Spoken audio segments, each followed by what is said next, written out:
fantastic. This is GT racing right now. He's got traction, he's going around the outside of both of them! Maloney! Oh, he's taken Anderson! Anderson's up to him! Oh my god! Big crash! Oh my goodness, half the field's gonna get rolled! Sec's very close. These guys are want to make their way through the field very quickly. Oh, there we go! Oh no! That's massive! This is it! This is over! I can't believe this! Oh my god! God, what?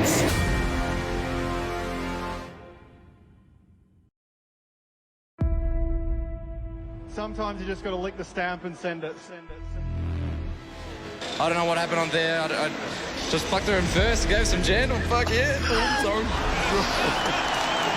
You are racing with other people. And if you no longer go for a test that exists, you're no longer a racing driver. We go green for 40 minutes of racing around Monza. Brilliant, look at defense by Ethan Rigault, just getting so punchy. And a brilliant getaway already from Josh Rogers. Two pro drivers going at it here between Dylan O'Keefe and Nick Foster. Stanaway's demoted to third. Webster wins week 9 here at Sebring through the final corner. That's a huge slide for Cooper Murray.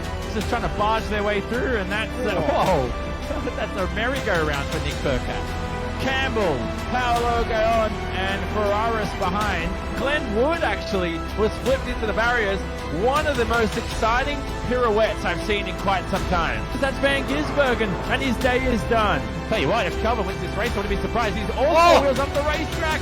Wow, but he just saves it on the apex. Contact almost made, side by side through the elevation change, and Scotty McLaughlin had the move done, but he got over the crest. And What a send! Dylan O'Keefe sends it up the inside, can't do anything with it. Shane Van Gisbergen already on the attack. It begins and sending has begun. And it's going to be a drag race to the line.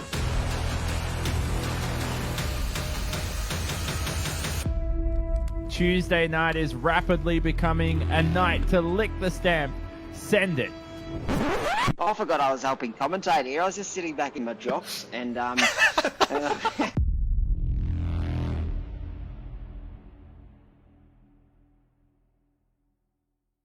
It is Just Send It night on the SimSpeed TV network. Good evening, everybody. I'm Lockie Mansell. Welcome to SimSpeed Television for Week 10, Season 3 of the Just Send It iRacing series. Tonight we head to the Laguna Seca circuit over in the US of A.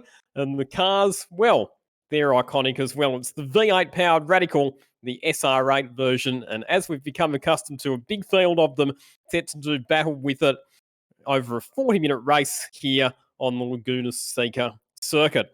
And just to spice things up a little bit of a change to our race format for tonight as well. It'll still be 40 minutes. It'll still have a competition caution and a pit stop, but just to mix things up a bit, we are going to reverse the top 20 grid positions based on the order from qualifying. It's a very good evening to my co-commentator, Ryan Jones.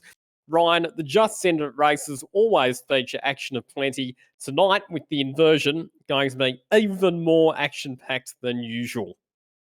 Yeah, just what we needed, wasn't it, Lockie? More action in these Just Send It races. Poor Jay is already breaking the replay button every week as a result of the carnage, and, well, I feel sorry for that button tonight.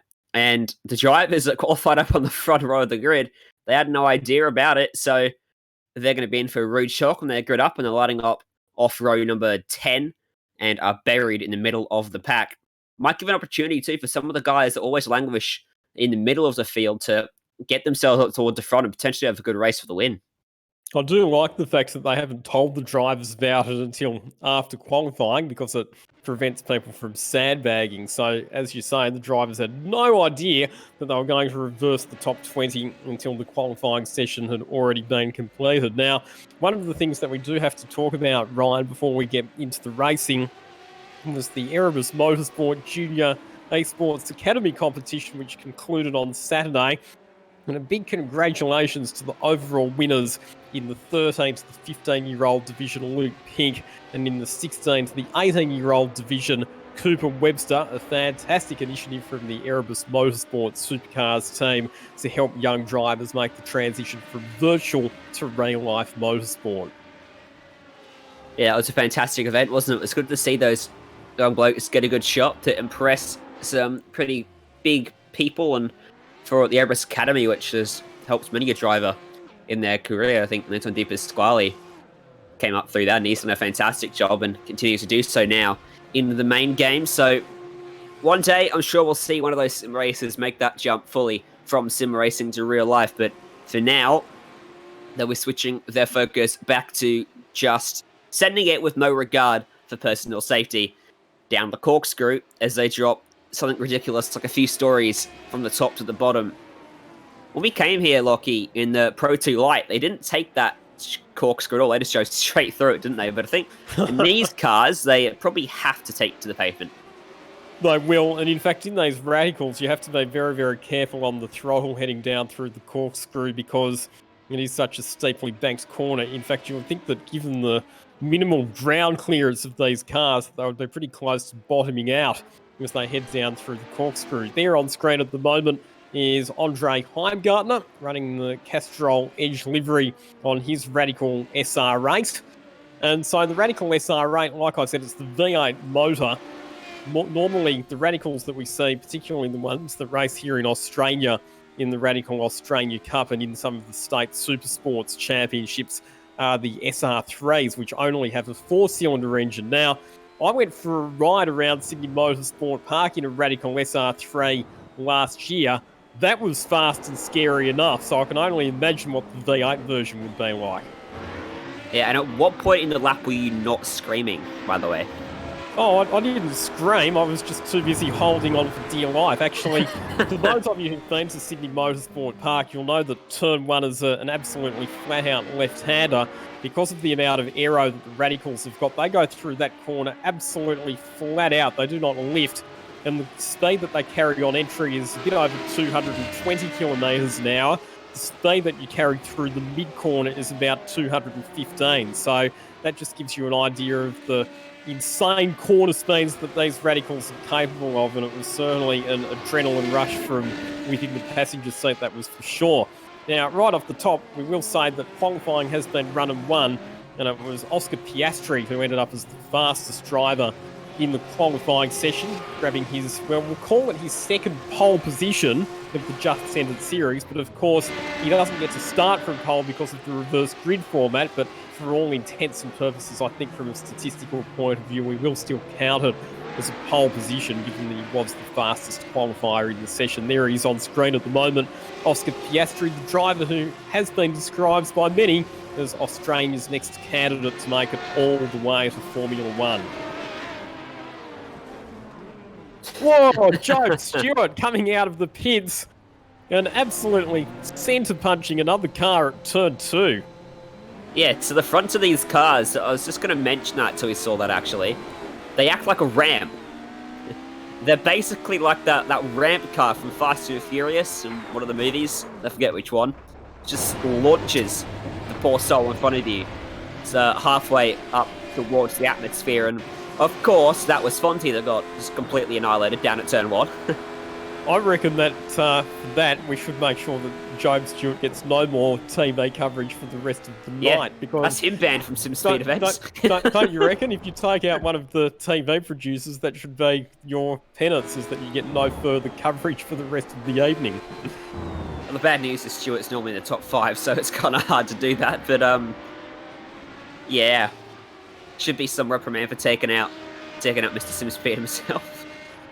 On screen at the moment, Jackson Suzlin-Harlow, who's been one of the stars of Season 3 of the Just Centered iRacing series, currently leads the unofficial championship points by almost 2 rounds worth. So, depending on how results go tonight, there is a chance that Jackson Suzlin-Harlow can wrap up the Just Centered championship for Season 3, reiterating that when we say championship, it's not an official championship, but it is a points tally that I keep in the background. And what it measures, Ryan, is it gives us a good indication of just how good drivers are at adapting between different types of cars and different track combinations, because as we know, it is a different car and track combination every week. Also measures your innate need to keep a calendar of the championship. You did it last season too, didn't you? I you love my keeping stats. Your points. You do love your stats. Bit of a shout out to my data management consultant, Vanessa Gray from Accelerate Data Services, because she came up with the automated stats spreadsheet that lets me keep track of all of that info. And in fact, Vanessa's been doing a bit of guest writing for my SimSpeed Oz website as well. And if you jump on there this afternoon, you will see that there's a fantastic article about the Twitch streams that you absolutely must watch. So jump onto simracingoz.com for your guide to the must-see Twitch streams. Hey, checkered flags out for the warm-up. We're going to get ready to go racing. It's going to be a standing start here, so not much time, but this is how they'll line up, Lockie. So, like we mentioned, reverse top 20 based on the results from qualifying. So it's Tyler Howard on pole ahead of Reese Cohen. Next, Carl Sampson and Ross Rizzo on the second row. Job Stewart out of position number 5. Casey Mann in 6th, back to Emerson Harvey. Marcello Rivera. Hayden Dodman in 9th position, and then Andre Heimgartner, the Supercars driver, rounding out your top 10. He's the only driver starting where he qualified because he was right in the middle of the inversion. McLeod starts from 11th, Gary Hamilton 12th, Jay Sewell and Jackson Susan Harlow occupy row 7. Matt Lapino, James Golding 15th and 16th, Jordan Caruso, Cooper Webster off row 9, and then your fastest in qualifying, Oscar Piastri and Stevie Anderson on row 10. Outside the top 20, Christina Nazarick from 21st, back then to Wayne Burke. Blake Purdy in 23rd spot. Dylan Golson ahead of Thomas Hinz. And then it's Harry Inwood, followed by Joel Chigavazia. I think I got that right. We'll run through the rest of the grid very quickly because we're not too far away from a race start. Good to see Cody Bruzinski in the field, the Formula V and go-karting competitor from New South Wales, but set for a race start, set to just send it with the top 20 cars on the grid reversed. Tyler Howard off pole position, a decent start, but he is going to be challenged on the outside as they head down into turn number 2. We're holding our breath just to see how many incidents there's going to be as they head down this very, very tight left-hander. And, there we go. I was just about to say they'd all made it through turn 2 fairly cleanly, but on the extra corner we've had a concert top that has involved Casey Mann and a couple of other cars. There's an even bigger one down at turn 3 as someone goes up onto the lead. That looks like Thomas Hinz, and they're still crashing under Cooper Tyres Bridge. Joe Stewart got an absolute blinder of a start from 5th on the grid up into 2nd place by the time they came out of that turn 1-2 hairpin. So he did a fantastic job, and he's going to be following Reese Tyler Howard now after Cohen made a mistake off the exit of turn 2. This is the replay of the start for Dodman. Actually, Hayden Dodman looks like he was doing an okay job of avoiding it all, but then unfortunately he just slammed straight into the back of another radical SR8, and that's taking him out of business. Tyler Howard, who started on pole position, has been dropped back to position 4. Emerson Harvey, your race leader at the moment. No, he's actually got a toe back to the pit, so that's slightly incorrect timing information for us at the moment. So Howard will actually be your race leader once the timing corrects. We're right on board with James Golding, the S5000 driver, who comes ranging up on the outside, and Jackson Sunsel and Harlow heading down into the braking zone for turn number 2. A little bit of a wheel rub between those two cars. Marcello Rivera and Christina Nazarick have taken advantage of that to make up some spots as well. They're hovering just outside the top 10 at this stage.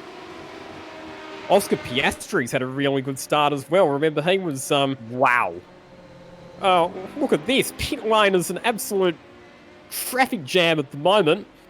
They need to put a toll gate down there to collect money from all the cars that have decided to enter on lap number 1, because you've been making an absolute fortune. I reckon there's 30 cars in the pit lane, so quite literally half of the field has come down to the pits on lap number 1. Some of them have had to tow back there.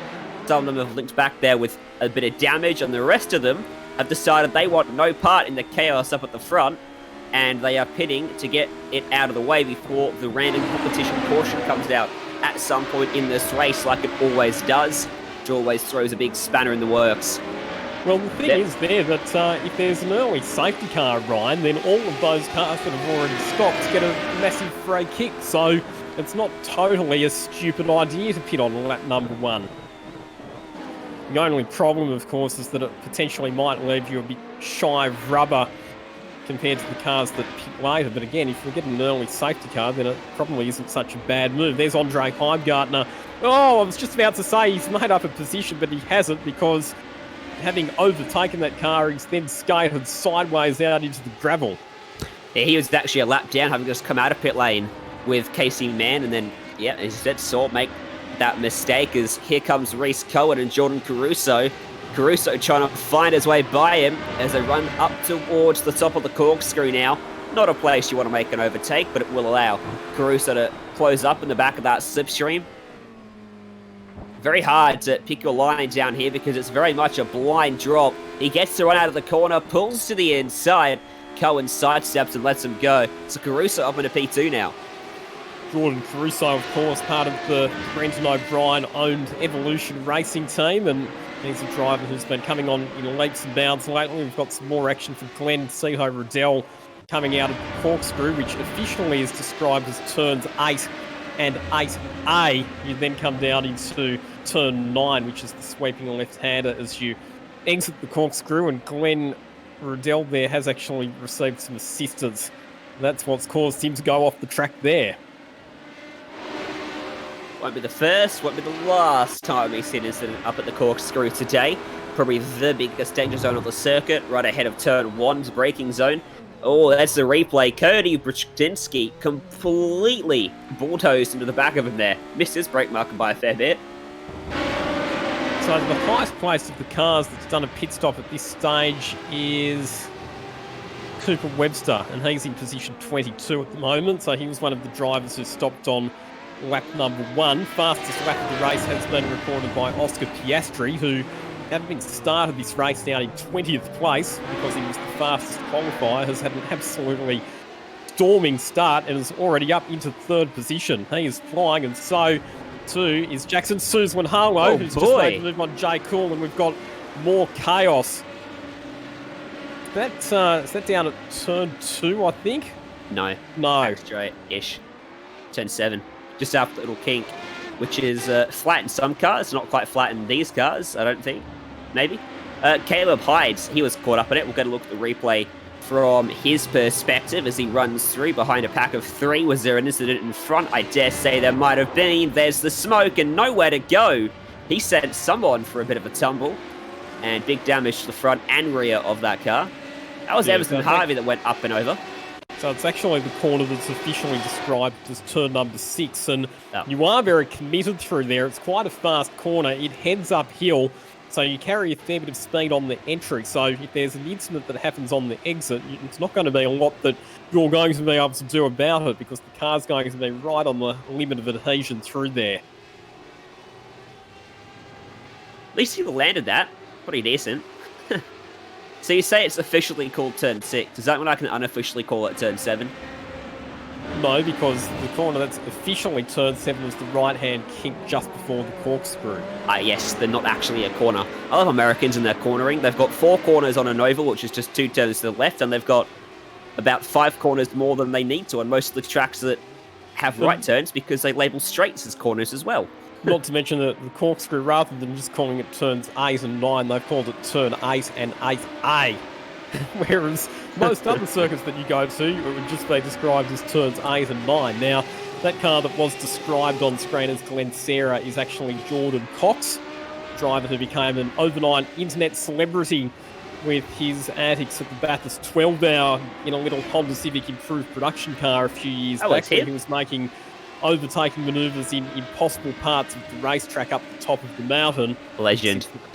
Yep, and since then we've seen him doing some racing in the TCR Australia Series. Here are the cars battling for the race lead at the moment, and they've been 2 of the front runners in the Just Send It Series this year. Oscar Piastri and Jackson Suzwan-Harlow, only 0.6 of a second separating the 2 of them at this stage. Didn't take them long to get there, did it? Up from 19th and 14th, these 2, aided by not only incidents, but also a lot of people have pitted already. Probably the biggest portion of pit stops in the first 10 minutes that we've seen ever in Just Send It, I would say, with 30 cars on lap 1, largely contributing to that, but a lot of drivers who had no incident decided to pit as well. So, going to be interesting to see if these guys do get caught out by an early safety car. we've seen them really start to wisen up to that danger over the last few weeks. And a lot of the field always pitting before halfway now. But still, you don't know when it could come out. It could come out on this lap, or we know. We don't know, but I'm just going to cover myself off in case it does come off this lap.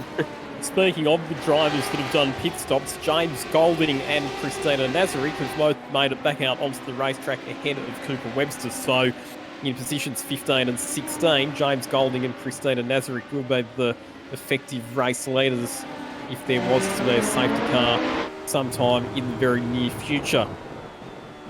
We're right on board with Job Stewart looking out the rear of his car. Loved the shot with the flames firing out the back of the V8 powered Radical SR8. We're looking back at Marcello Rivera. Look to the left. 2 cars rejoining the race truck after a tumble down there at turn 6.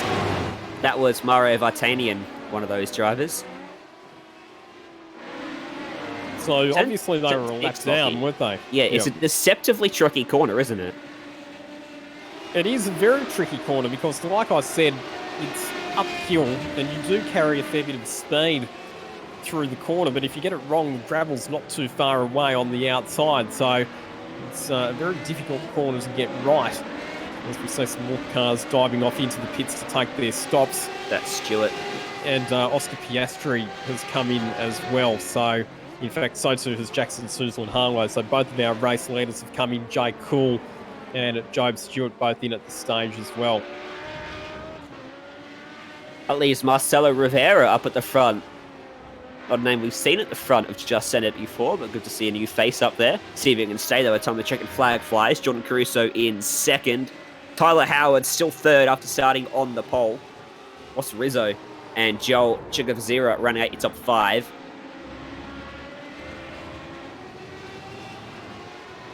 Look how close Job Stewart is to the back of Jay Sewell as well, coming out of pit lane. I don't think it's been a good stop for Stewart. We'll take a look at that in a moment, but here's the replay. This is Marcelo Rivera, and he's almost spun it from the lead here, apparently. Wee! Big snap of oversteer through the middle of the corner. He had to have about 3 bites of that, didn't he, to keep it on the black stuff there. It's right out, heading towards the exit ripple strip, which is pretty much the last line of defence before you are out in the gravel there at turn number 6. So we'll look a bit further down the order. There's Thomas Hinds. Wow, look at the eyes of concentration on Thomas Hinds' face at the moment.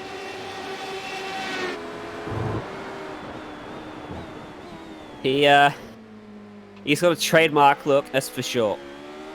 It's the same expression every time we go to him, and it is murderously content on looking at that screen and not ever looking away.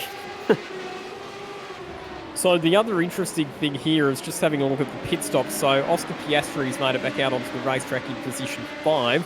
Having taken his stop, he's actually been able to extend his lead over Jackson Suzel and Harlow. It was only about half or 6/10 of a second before the pit stops, but it's now about almost 2 seconds. So Oscar Piastri has benefited a bit through that pit stop cycle. Indeed he has, and just back there is Job Stewart. So that's Jay Sewell in front of him. And then behind you've got Golding, Webster, who just come out of pit lane, and then Jordan Caruso and Christina Nazarick. So this is a pretty good train of cars here. As the caution flag comes out, we'll back them up under a safety car here. And top 4 going to be pretty annoyed by that, to say the least. Rivera, Rizzo, Howard, and Chigavazira all going to get caught out, and they're going to drop a bunch of spots. A couple of other cars as well, Bailey Frid and Justin Ford, according to my timing, who haven't taken their stops either, but they are a bit further down the order, having been overtaken by some cars that had stops. But once all of this shakes out, Oscar Piastri will be the effective leader of the race ahead of Jackson Suzel and Harlow. Jay Cool, Job Stewart, James Golding and Cooper Webster will all be in the mix as well.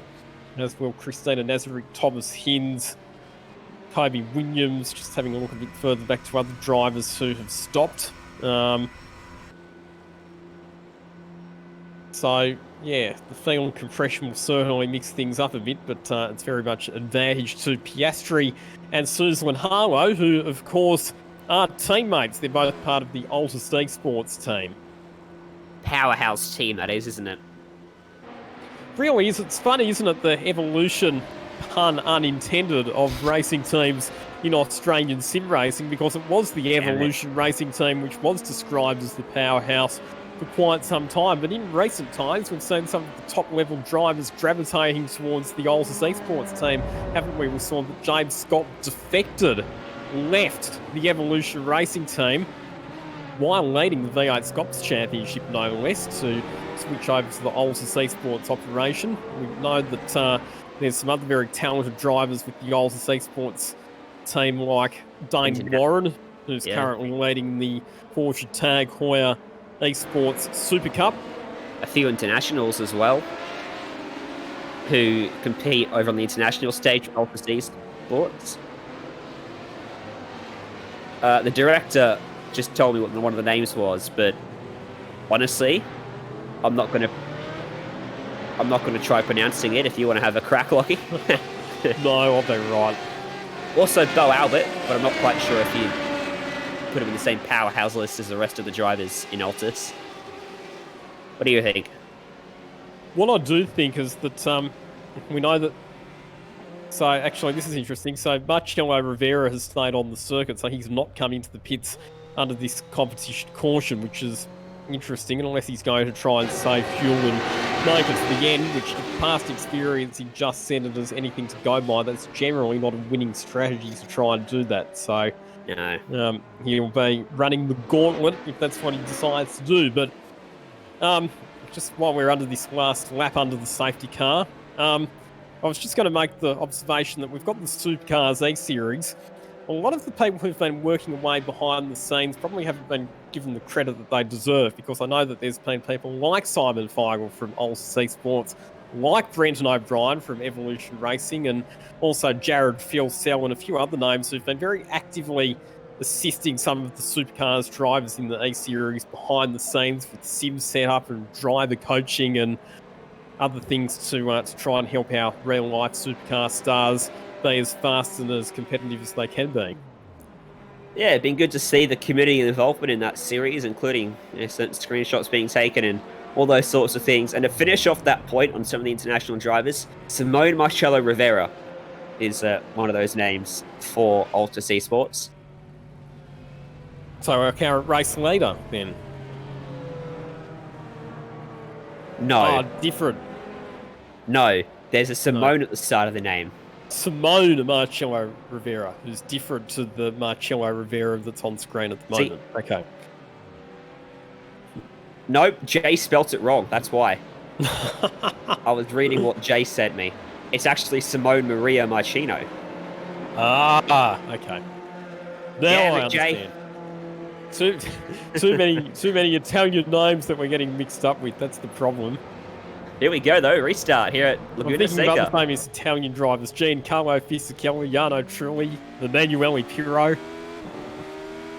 Back underway, and it is a very Italian-sounding driver in Marcello Rivera, who leads the field across the start-finish line. We've got 23.5 minutes remaining in week number 10, season number 3 of Just Send It here on the SimSpeed TV network. He'll be cheering. There's a laps car in between himself and Piastri. That's Emerson Harvey. And then Harlow is right behind Piastri. Jay Sewell, Job Stewart, James Golding, People Webster. The rest of the field pretty much all line astern. But that one laps car gonna get in the way here of Piastri, or maybe not. That's Emerson Harvey, and he's going by your race leader. And that's gonna put Rivera offline. And this is gonna allow Piastri up the inside down at turn 7. Do they want to go side by side through here? Oh no, on the outside, Rivera lost the rear end and he slides out into the sand. Interesting driving from Emerson Harvey, trying to unlap himself there, which he's been able to do, but a pretty aggressive move on Marcello Rivera. And the battle for the lead is well and truly heating up now. James Golding and Cooper Webster getting stuck into it in the battle for positions 5 and 6. Jackson Sussman Harlow's not too far away from Oscar Piastri either, so the Altus Esports teammates gearing up to do battle. Oh, some big moves, some big defensive changes of line under brakes happening into turn 11, the final corner, as Jay Cool fends off attacks from Job Stewart. James Golding and Cooper Webster. A bit of damage to the back of Jay Cool's car, and he has to move to the inside for the braking zone to turn 2. Coming up on the outside is James Golding with a late braking manoeuvre. Can he get it stopped? Yes, he can, and if he can hang tough there, he'll be on the inside for the next right-hander at turn 3. So a ballsy move from James Golding, and he gets his elbows out as well. Problem for him now is that he will be on the wrong side of the road for the next corner, which is the left-hander, and we've got some damage happening a bit further back. And here comes Jordan Caruso, 3 wide into turn. He's gone. And contact. Webster spins out as well, and Caruso's nightmare continues as he gets slammed off into the fence. Webster will be extremely disappointed. He made a mistake out of turn number 2, which dropped him behind those guys, and he gets caught up as a result of that. It was Caruso trying to force the issue down on the inside, taking it 3 wide, that triggered all of this as he slid wide of the apex, got into the side of Job Stewart, and then Webster was truly an innocent victim in this. Take a look. Actually, I think Cooper Webster made contact with the back of, was it Caruso or was it Job Caruso. Stewart? They're teammates too. They are. Evolution Racing Team. The other interesting thing there as well is that both Job Stewart and Cooper Webster were the 2 drivers with the chance of challenging Jackson Suzlin Harlow for the unofficial Just Send It Championship for Season 3. Both those drivers are now down and out, so Jackson Suzlin Harlow sitting in position number 2 at the moment, on target to wrap up the title with 2 rounds remaining. The unofficial title, if positions stay as they are at the moment. Actually, Jay Cool's done a pretty good job of fending off all of that pressure, and so too James Golding, because while Caruso, Stewart and Webster were all getting involved in that accident, James Golding managed to steer clear of it, and he's now holding down position number 4, just ahead of Christina Nazarick. Take a look at P13. Oh no, Kobe Williams just spun. Oh, Rivera's gone and Hinz is gone. On the run up to the corkscrew, they've come into contact. I missed what happened because I went to have a look at Williams spinning. And we'll see if we can get a replay of this as Hinzy unloads his frustration on the tyre bundle down at the corkscrew. The replay is going to come up for you in a moment, thanks to Melbourne Simulation, Melbourne Performance Centre and Erebus Motorsport.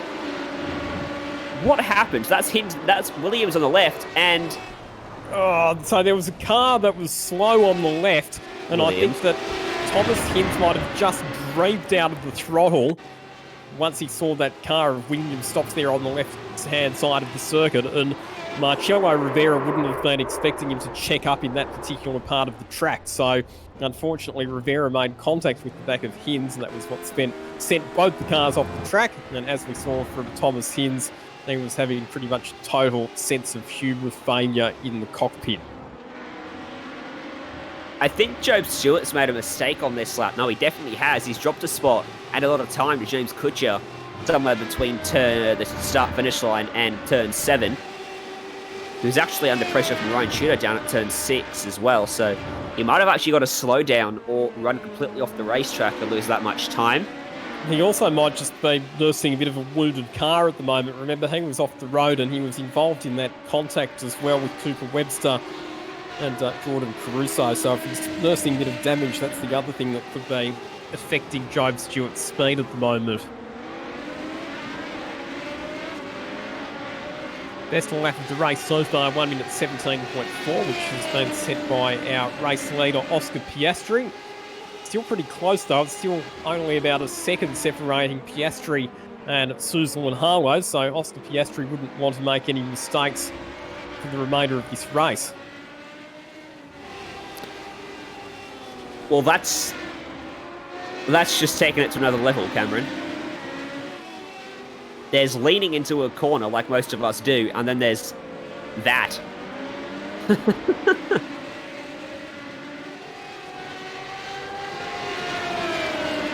He'll do anything for some screen time.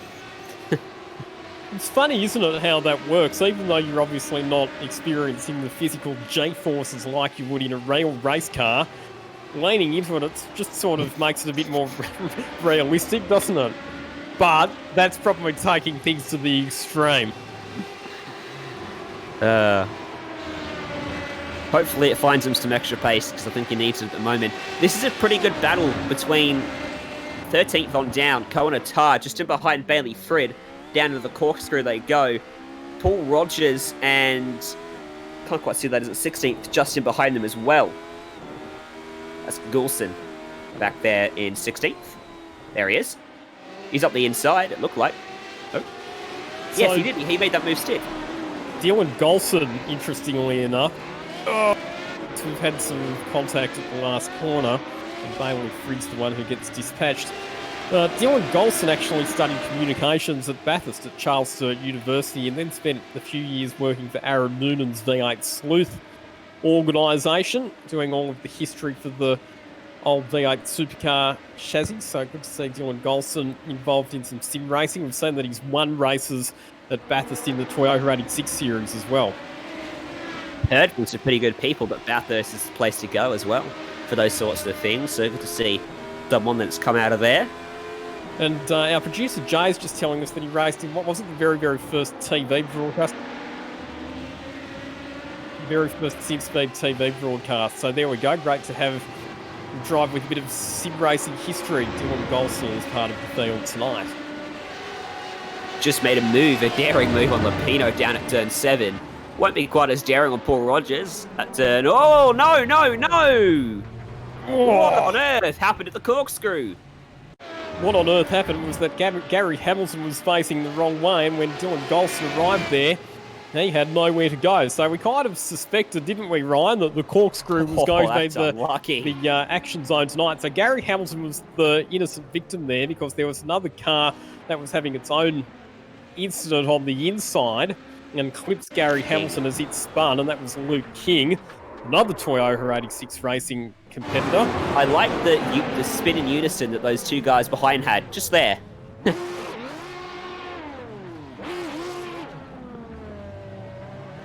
That was Kobe Williams that went around in unison with a fellow competitor on the entry, trying to avoid it.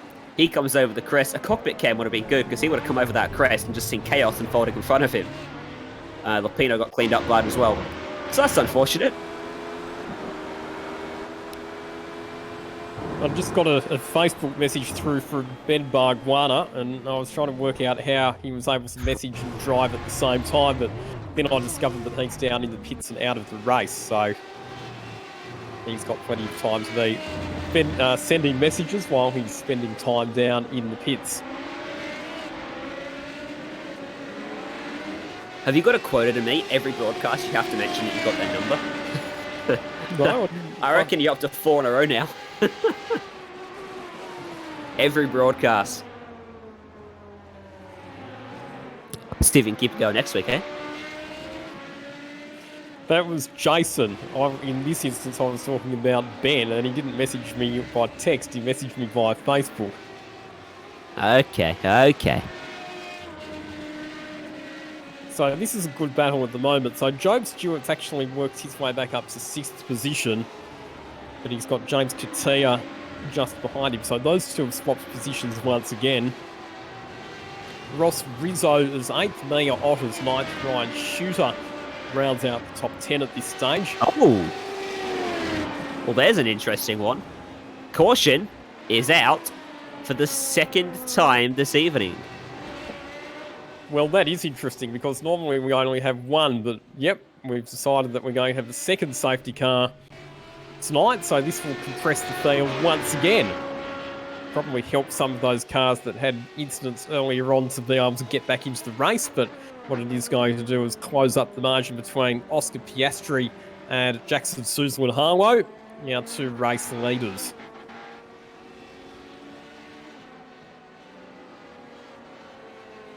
I wonder what the reason is for this, other than the race director felt Spice like out. it is probably the reason.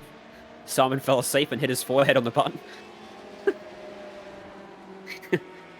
That one's rather likely.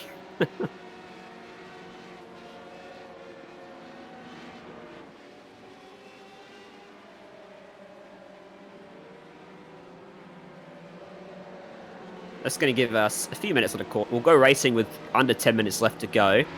We'll have another lap on the safety car at least here. Back So, to that. and- So Jason's the most famous person in your phone book still? I still don't know. Here's Mitchell McLeod. Now, a bit of an interesting story with Mitchell McLeod, who's Change currently the running in topic. 18th position. I had some intelligence from one of my other friends who's watching, Vanessa, who I already mentioned. Apparently, he missed the start, Mitchell McLeod, so that's why he's a bit further back than we expected him to be. But the livery on his Radical tonight, it's replica of the Mika Hakkinen Formula One McLaren livery from the late 1990s when Mika Hakkinen was winning world championships, because Mitch is a bit of a Mika Hakkinen fan, so that's the inspiration behind his Radical livery design tonight. And if you ask him, he'll say he's one of the best sim drivers in the country.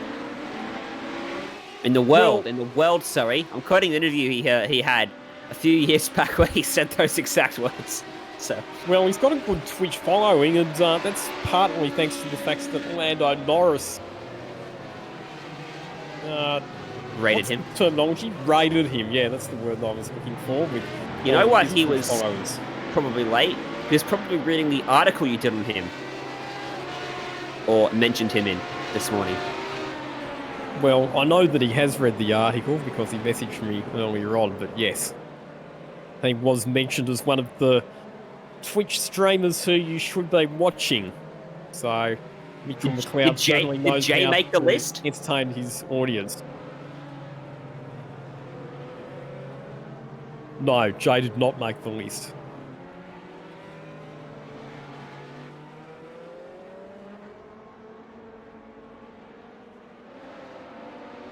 We've both just gone quiet. We've both just gone quiet because we're listening to Jay behind the scenes. Sorry. Jay's rambling on about random crap again. Just the other thing as well, if you are wondering, the Just Send It series is live streams to the internet. Shut it. Quiet you. Just thought we'd better make that clarification.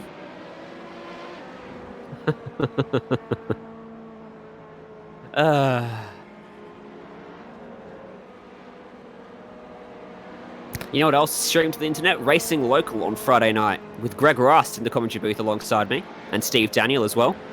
Yeah, now they've been some pretty good races, haven't they? And from what I understand, that's a really good initiative to raise money for communities, particularly in New Zealand, and small businesses that have been affected by the COVID-19 pandemic.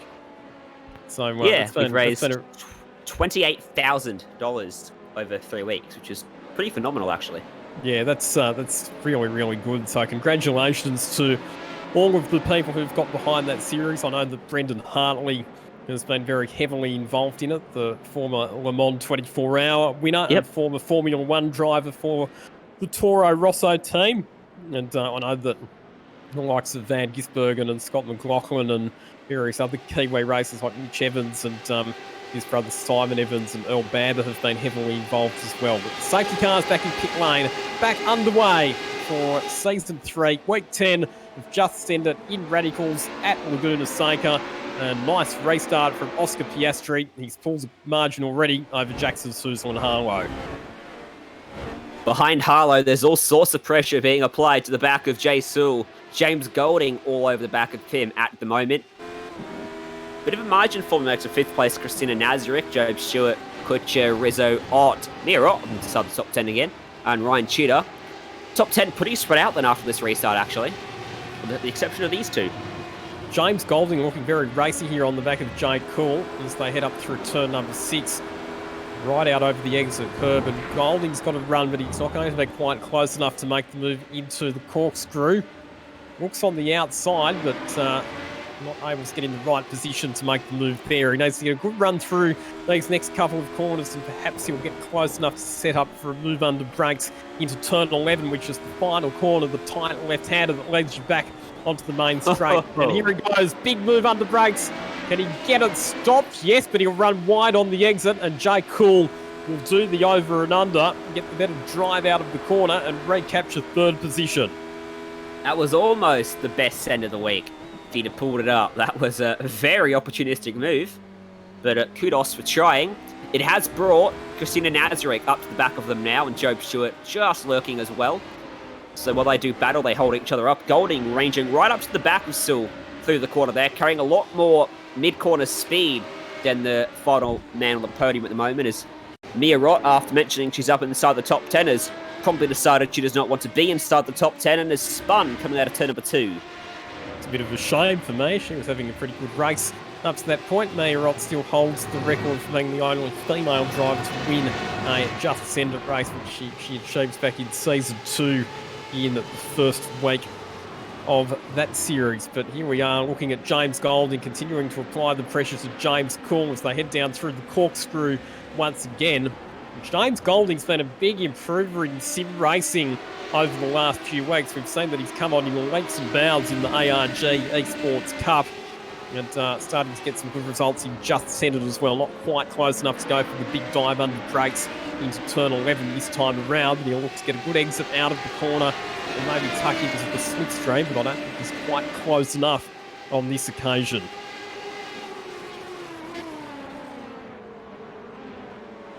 Meanwhile, out in front, Oscar Piastri managing the margin. Oh no, we've got drama between Christina Nazarek and I think James Katia, and Job Stewart was involved in that one as well. Job Stewart, in fact, it was who made contact with Christina Nazarek. They were squabbling over positions 5 and 6. And when they went around, nowhere to go for poor James Kutcher.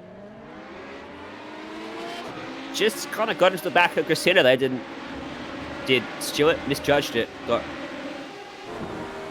into the rear bumper, and around they both went. And Nazarek now under all sorts of pressure from Ross Rizzo instead of Job Stewart. That's Reese Cohen. Just going backwards very slowly. No, sorry, it's not Jay Stool. That is Jay Stool. Cool. So, yeah, I just saw that he suddenly went tumbling down the timing. Oh, he spun it on his own. So he was under pressure from James Golding. And once again, it is turn number 6 that catches out one of our drivers. Look at this. Oh no, Kutcher has to dive it down to pit lane.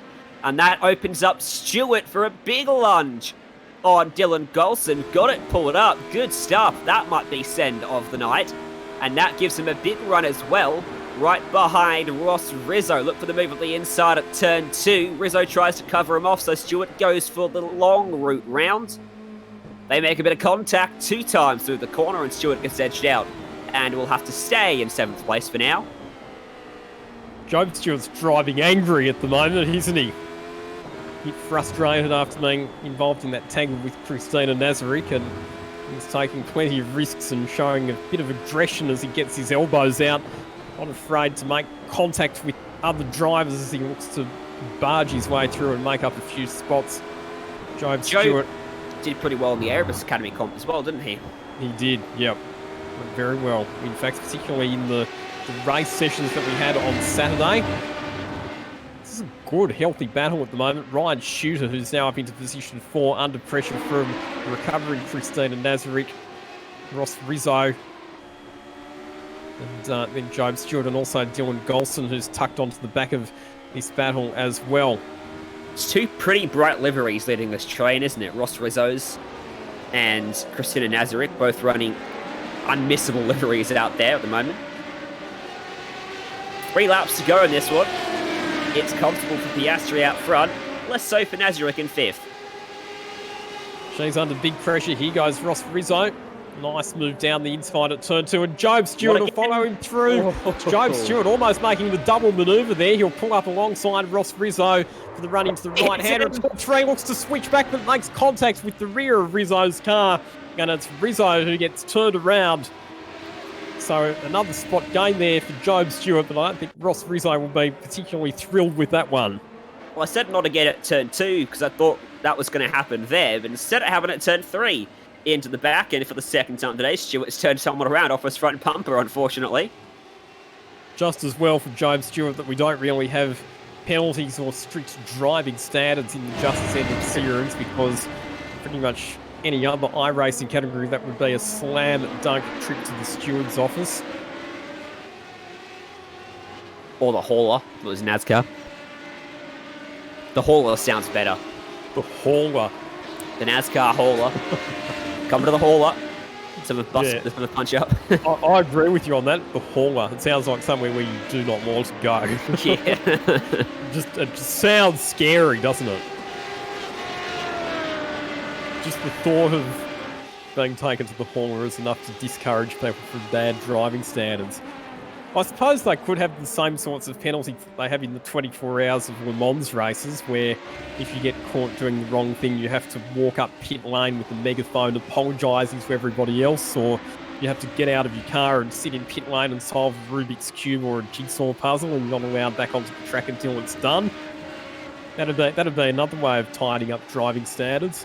You know, I did a amateur hire kart race here on the coast before, and one year that was actually a thing. In the middle of the race, you had to come into pit lane and solve a damn puzzle before you could go back out on the racetrack. That never came back after that race, that particular idea. When I did 24 hours of lemons in 2016, one of our drivers got pinged for improper driving standards, and our penalty was that we had to walk up pit lane holding hands with a megaphone, apologising to all of the other teams for bad driving. You must have had to do that a fair bit over the course of the race if you were driving Lockie. No, actually, to my credit, my driving standards were exemplary. It was the so-called professional drivers who were the ones who were doing the wrong thing. I won't mention any names, but let's just say... No, it was actually Dave Stilwell and Emily Duggan were the two drivers who both damaged the car. Well done, you've just tarnished their careers, Lockie. I'm sure they can cope. Anyway, Piastri here on screen. We are on the final lap, and he's managing the margin. It's just 1 second over Jackson Stoozle and Harlow, two Altus Esports teammates on a night where, as we have become accustomed to in Just Senate, we have had a bit of drama, a few incidents, and some damage to some cars. Neither of these two have put a foot wrong, and even with the reverse grid format, which relegated Oscar Piastri down to position number 20 at the race start, it's been a sterling performance from the youngster, the driver, who is perhaps Australia's next Formula One prospect. He's going to come through, and he's going to collect victory in Week 10, Season 3 of Just Send It here at Laguna Seca. Good victory for Piastri. Harlow will follow him across in second. Golding will make it 2 pros in the top 3 spots. Looks like Ryan Shooter's made a mistake on this lap, and he's going to fall behind Job Stewart. Christina Nazarick will take P6, and in fact, Ryan Shooter lost a lot of time on that lap. Had an incident in turn 1, dropped from about 4th to 8th. Yeah, a bit of a shame for him. Oh boy, check out Jay Dixon. Guess where he started, Lockie? I don't know, 30 something? Yeah, look at that. 56 to 9th he went in this race. That's impressive. Well, that's our Postman Award. Yeah, no question about that one. 56 to 9th, so that's... What's that? 47 spots gained. I'm glad you did the math on that one and not me. That's up there. Still Christian Lindbom, I believe, who holds the record for the most positions gained in a Just Send It race. As we cast our eyes back to our official race results, Oscar Piastri getting his second Just Send It race win ahead of Jackson Stoozle and Harlow, who wraps up the unofficial Just Send It championship for Season 3 with second place. James Golding in third spot gets a podium finish. Well done to him. Job Stewart in position number 4, ahead of Dylan Golson. Back then to Christina Nazarick, Jay Cool, Ryan Shooter, Jay Dixon, and Ross Rizzo completing your top 10. Another good drive for the field for Cohen Attard. He was 54th to 11th, so he pretty much followed Dixon through the field there. Reece Cohen finishing in 12th, had a Bailey Fred, James Kutcher, Scott Fontaine, despite spinning a few times I saw in that race, 57th to 15th, so good job from him. Justin Ford, Paul Rogers, 50th to 17th, Jonathan Bykoff, Steve Anson, and Cameron Dance, your top 20 and all 20 cars on the lead lap. Then it was Kobe Williams in position 21, Mario Martanian in 22nd position ahead of Luke King, Len Cito Riddell in 24th, back to Mia Ott, Mitch McLeod in 26th, then Matt Lupino, Tyler Howard, Gary Hamilton, and Aaron Shields completing your top 30. See the rest of the results scroll by on your screen because there's still 28 more drivers behind this. So, I mean, just send it all to the action, doesn't it? Even if it's not for the lead of the race, which was still only a second, there's some fantastic scraps behind them. There was, but full credit to Oscar Piastri, and we know that recently he linked up with the Altus Esports team. We know how talented he is as a real-life racing driver, part of the Renault Junior Academy, doing really well in the junior development categories. He's got a drive in the FIA Formula 3 Championship. When racing resumes, he'll be driving for the front-running Prima racing team, but he's proving himself highly adept at the online world as well. So really, really well done to Oscar Piastri on getting the win tonight.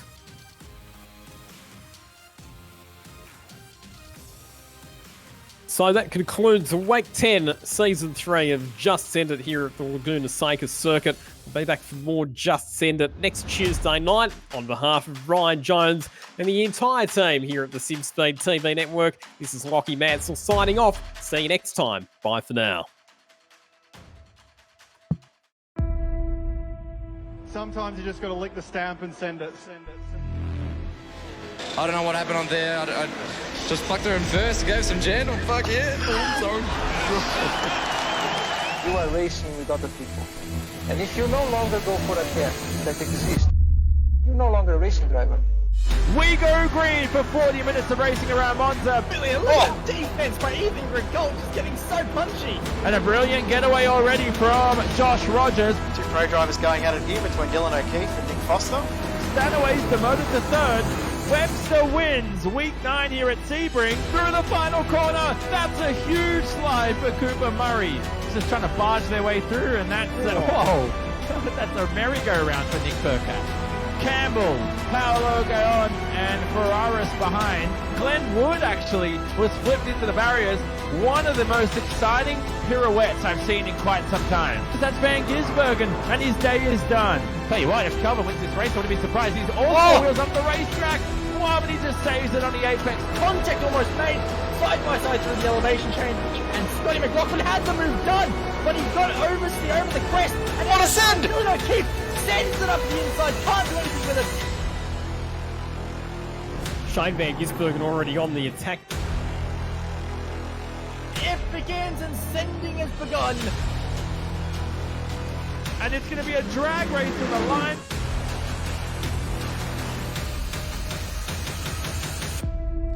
Tuesday night is rapidly becoming a night to lick the stamp. Send it. Oh, I forgot I was helping commentate here. I was just sitting back in my jocks and